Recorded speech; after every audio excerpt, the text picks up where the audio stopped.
ఇక్కడికి ఈ ప్లేస్కి నేను అన్ను ఇదే రూమ్లో మీరు ఫొటోస్ చూస్తారు. ఇప్పుడు నా పక్క నుండి పిల్లల్ని ఎత్తుక్కొని ఉంటాయి.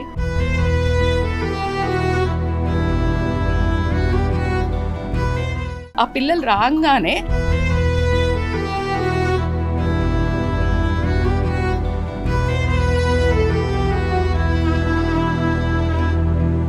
మైనంపల్లి రజిత గారు, ఆవిడ చాలా మందికి ఫెమిలియర్. ఆవిడ చెప్పిన మాటలు, ఆవిడని చూసి చాలా మంది ఇన్స్పైర్ అవుతూ ఉంటారు. ఆవిడ ఒక లైఫ్ కోచ్, మనందరికీ తెలిసిందే. అన్ఫార్చునేట్లీ ఒక 6 months బ్యాక్ వాళ్ళ పాప డాక్టర్ అనన్య గారు మనందరికీ దూరం అయిపోయారు.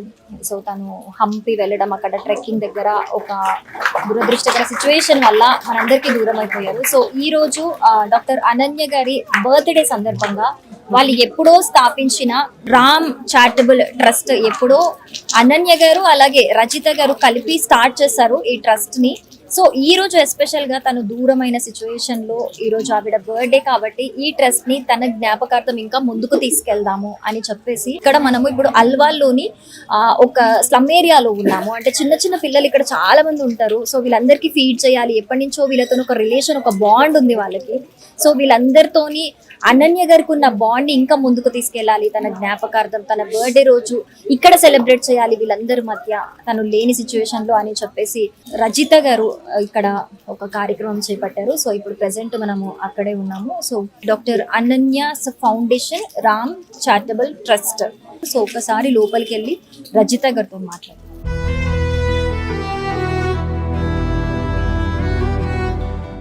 ట్రస్ట్ నుంచి మీరు ఏమేమి యాక్టివిటీస్ చేయాలనుకుంటున్నారు?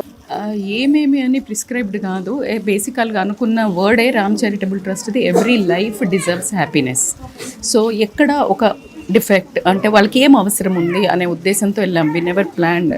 బట్ ఇప్పుడు ఒక్కొక్క అంటే నేను విజన్ మిషన్ కూడా రాయడం జరిగింది. సో ఆల్ ఏజెస్లో వెనెవర్ ఇప్పుడు పిల్లలు చదువుకోవాలా అనుకుంటే వాళ్ళది పేరెంట్స్ పూర్తిగా సహకారం లేదు వాళ్ళు బయటికి రావడానికి అన్నప్పుడు వాళ్ళను ఒకరి అంటే లైక్ నేను ఆర్ఫనేజెస్ కంటే వాట్ ఐ ఫెల్ట్ స్లమ్స్లో ఉంటే వాళ్ళకి అందరూ ఆర్ఫనేజెస్కి అందరం కంఫర్ట్ ఉంటుంది కదా అని వెళ్ళి చేస్తాము. సో నాకు ఎందుకో అది ఒక ఉండేది. అనన్య నేను అడిగాను, నాకు ఒక స్లమ్ చూపించి పెట్టా, ఎందుకంటే అందరూ వెళ్ళి ఇస్తున్నారు ఎక్కడైనా. I wanted to work for a slum where నేను వెళ్ళి అక్కడ వెళ్ళి వాళ్ళతో కొంచెం ఆడుకున్నట్టు, వాళ్ళతో స్పెండ్ చేసినట్టు, రియల్ ఆర్ఫన్స్ అని అడిగితే మాదాపూర్లో చెప్పింది. I stay in Kompally. అంత దూరం డ్రైవింగ్ ఇక్కడ నుంచి దగ్గర అవుతాయి, ఎందుకు మళ్ళీ దూరం అంటే నడవలేరా అట్లా కాదు.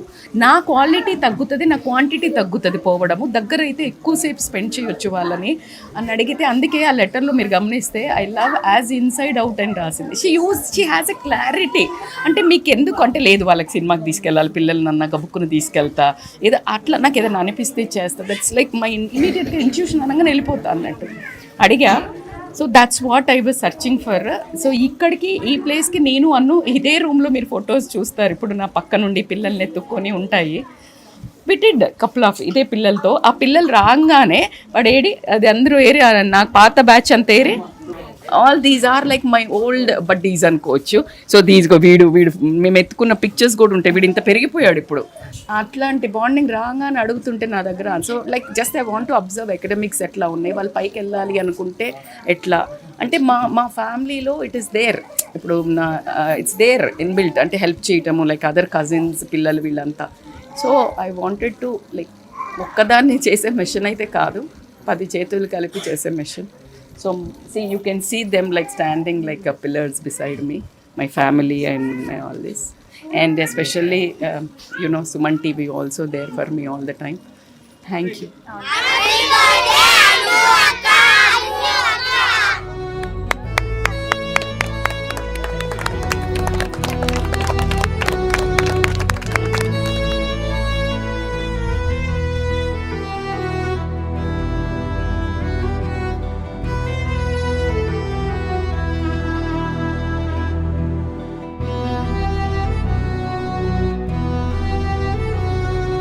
What good job I don't know నేను ఏం చేశాను అని. నేను ఇలా ఏమన్నా అయితే చెయ్యమని చెప్పే మెసేజ్ అయితే కాదు. మీరు చూశారు మేమిద్దరము అంటే పాపలు చిన్నగా ఉన్నప్పటి నుంచి ఎప్పుడు చేసేవాళ్ళము, చాలా ఏళ్ల నుంచి చేసేవాళ్ళము. అంటే తెలియకుండానే మాకు ఇన్బిల్ట్లో ఉంది ఫ్యామిలీ అంతా. Not only me, my husband, పెద్ద పాప, చిన్నది, అందరం లైక్ ఎక్కడ అనుకొని ఈరోజు ఎక్కడ చేద్దాము అని అనుకుని వెళ్ళి చేసేవాళ్ళం. మొన్న 2 years బ్యాక్ నాకు ఒక బేచైన్ లాగా అయితే సుమన్ టీవీలో ఒక చిన్న ఇన్సిడెంట్ జరిగింది. ఒక 3 అబ్బాయిలు ఒక అమ్మ పెంచుతుంది, మొత్తం హ్యాండిక్యాప్డ్. ధైర్యం అని ఇంకా ఆ రోజు నేను పేరు రామ్ అని పెట్టేసి స్టార్ట్ చేశాను, రిజిస్ట్రేషన్ చేయించుకున్నాను. దానికి నా కూతురు మా అమ్మ నాన్నని తీసుకెళ్ళి లాంచ్ చేశాను. నేను ముందుకు తీసుకెళ్తా అని ప్రామిస్ చేసింది. ఈరోజు లాస్ట్ ఇయర్ దివాళీకి ఇదే పిల్లలు రాగానే నన్ను అక్క ఏది అని అడుగుతున్నారు. నా దగ్గర ఆన్సర్ లేదు. ఎంత ధైర్యం చేసుకొని ఇక్కడికి ఎందుకు వచ్చాను అంటే వాళ్ళ బర్త్డేకి ఎప్పుడు చేస్తాం, నేను ఇప్పుడు చెయ్యకపోతే అది దానికి నచ్చదు. సో అందుకని నేను చేస్తున్నాను. బట్ నా మెసేజ్ మనుషులు లేకపోతే వాళ్ళ మీద చేయటం కాదు, ఉన్నప్పుడే చేస్తూ ఉండాలి. మీ అందరికీ డౌట్ వస్తుంది, చేస్తే మాత్రం నీకేమి ఇచ్చాడు దేవుడు అని. బేరసారాలు చేయడం నాకు అలవాటు లేదు, అప్పుడు కూడా లేదు, ఇప్పుడు కూడా లేదు. సో ఏమో నాకే వింతగా ఉంది నా ప్రవర్తన. ఒకవైపు దుఃఖం, ఒకవైపు బాధ్యత, ఏమో తెలియట్లేదండి. వాడు మార్నింగ్ నుంచి నేను ఏడుస్తా అని, నా కొడుకు మైనంపల్లి హనుమంతరావు కొడుకు, కానీ నా కొడుకు కూడా అని చెప్తాను నేను ఏడుస్తా అని మార్నింగ్ నుంచి నా దగ్గర ఉన్నాడు. అండ్ వాడు ఇవన్నీ కేక్స్ వాడే తీసుకొచ్చాడు. నా ప్రతి బర్త్డేకి కూడా వాడు అన్ని ఆల్ఫాబెటికల్ 26 kgs 27 kgs, ఎన్ని కోట్లు పెట్టాలి కొనలేని ప్రేమ నాకు. ఏదో వీడు అండ్ అర్జున్ ఎవ్రీ సెకండ్ ఈ will look after me. I don't know నాకు ఏం జరుగుతుంది. ఈ పిల్లలు రాగానే కూడా నన్ను హగ్ చేసుకున్నారు. దీనికోసం బతకాలి అనే ఉద్దేశం, మేబీ నేను రీజన్ ఎత్తుక్కుంటున్నా అనుకుంటా ప్రతిసారి. Thank you. మీ అందరి సపోర్టు రామ్ చారిటబుల్ ట్రస్ట్కి పైన డాక్టర్ అనన్య ఫౌండేషన్ అని పెట్టి 2 souls 1 mission to run a Ram charitable trust. Every life deserves happiness. 2 years back Ram charitable trust launch చేసినప్పుడు ఇట్లాగే వర్షం పడింది. ఈరోజు డాక్టర్ అనన్య ఫౌండేషన్ స్టార్ట్ చేస్తున్నప్పుడు మళ్ళా పడుతుంది. మరి ఆ రోజు నేను అనుకున్నాను దేవుడు బ్లెస్ చేశాడు అనుకున్నాను. మరి ఇది ఏం అర్థమో నాకు అర్థం కావట్లేదు. ఇది ఒక పర్పస్కి ఉంది, నీకు పర్పస్ ఉంది అంటున్నారు. మీ పర్పస్ కోసం మీ అందరి సహకారం లేకుండా నేను ముందుకు వెళ్ళలేను. సో కాబట్టి మీ చేయూత నాకు ఖచ్చితంగా అవసరము. ఇది ఖచ్చితంగా ఎందుకు ఈ వీడియో షో ఆఫ్ అస్సలు కాదు, ఒకటే ఒక రీజన్. నాకు 100 మెసేజ్లు వస్తున్నాయి, మా పిల్లలు పోయారు, మా భర్త పోయాడు, మేము బతుకుతున్నాము, మేము ఎలా అని అడుగుతున్నారు.